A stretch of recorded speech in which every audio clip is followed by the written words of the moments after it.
সারা বাংলাদেশে একটাই জায়গা আছে ভ্রমণের জন্য নাম্বার 1 তালিকায়, সেটা কক্সবাজার সমুদ্র সৈকত। এটাকে আমাদের জাতীয় এবং আন্তর্জাতিক মানে আমাদের উন্নত করতে হবে। আর সেটা করতে গেলে যাতে আমাদেরকে এই বিচে একটি মানে কোনো রকমের ময়লা আবর্জনা না থাকে এবং কোনো অবৈধ স্থাপনা না থাকে এবং এমন কোনো বিষয় আমরা ওখানে না আনি যাতে পর্যটকদের জন্য কোনো অসুবিধার সৃষ্টি হয় এবং দৃষ্টিকটু লাগে। আইনশৃঙ্খলা পরিস্থিতির সার্বিক উন্নয়নের লক্ষ্যে কক্সবাজার জেলাতে পুলিশ প্রশাসনের নেতৃত্বে এবং সার্বিক সহযোগিতায় জনাব লুৎফর রহমান গাজল স্থানীয় সংসদ সদস্য তার সহযোগিতা এবং তত্ত্বাবধানে এখানে সিসিটিভি ক্যামেরা সারা শহরে বসানো হবে।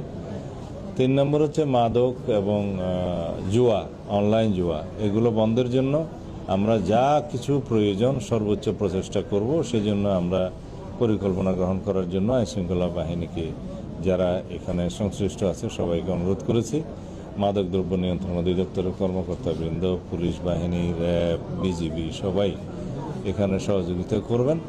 আমরা মাদকমুক্ত সমাজ গড়তে চাইলে আমাদেরকে প্রথমে কক্সবাজারের এই টুকিয়া টেকনাফ এবং আমাদের এই রুটটা মাদক চোরাচালানের বন্ধ করতে হবে এবং মাদকের প্রচার বাণিজ্য সব কিছু আমরা এখানে বন্ধ করতে হবে। সে হচ্ছে ট্রাফিক সিস্টেমের উন্নয়নের জন্য আমাদের মন্ত্রণালয়ের পক্ষ থেকে আরও কিছু জনবল এখানে দেয়া হবে, তখন এখানে ট্রাফিক সিস্টেমের আমরা উন্নয়ন করতে পারবো। আর টমটমের সংখ্যা আর বৃদ্ধি হবে না। অযান্ত্রিক গাড়ি, নন মোটরাইজ ভেহিকেল যেগুলো আছে ব্যাটারি চালিত, এগুলোর সংখ্যা আর বৃদ্ধি হবে না। এবং লাইসেন্স নবায়নের ক্ষেত্রে যথেষ্ট কেয়ারফুল হতে বলা হয়েছে। সর্বোচ্চ সংখ্যক যেটা নির্ধারণ করা হয়েছে সেটার উপরে কখনোই আর যাবে না। ক্রমান্বয়ে যেগুলো ড্যামেজ হবে সেই সংখ্যাটা আর ফিল আপ করা হবে না, সেই জায়গাটা খালি থাকতে থাকতে আস্তে আস্তে এগুলোর সংখ্যা কমানো হবে।